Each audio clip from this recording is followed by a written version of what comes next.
যে সরকার স্বাধীন গণমাধ্যম নিশ্চিত করতে চায় এমনটা বলছে।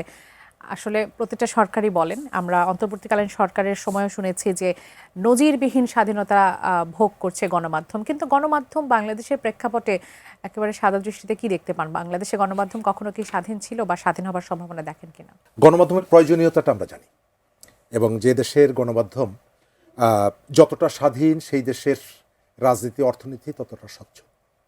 তো আমাদের এখানে রাজনৈতিক পরিবর্তনের সঙ্গে সঙ্গে গণমাধ্যম যে কাজগুলো করে, মানুষের কাছে তথ্যগুলো নিয়ে যায়, কিন্তু আমাদের এখানে শাসকরা যাই বলুক না কেন, তারা চায় যে গণমাধ্যম তাদের দাসত্ব করুক।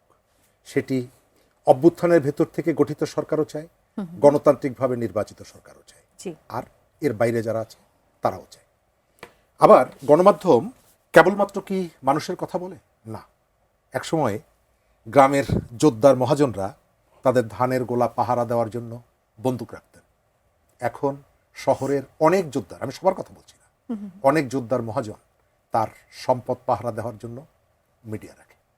গত কয়েকদিন আগে বিএনপির মহাসচিব এক ধরনের কথা বলেছেন, কিন্তু তার ভেতর থেকেও আপনি প্রচুর গণমাধ্যম কর্মীকে পাবেন যারা জীবনকে বাজি রেখে, রক্তচক্ষুকে উপেক্ষা করে অনেক সত্য খবর নিয়ে যাচ্ছে।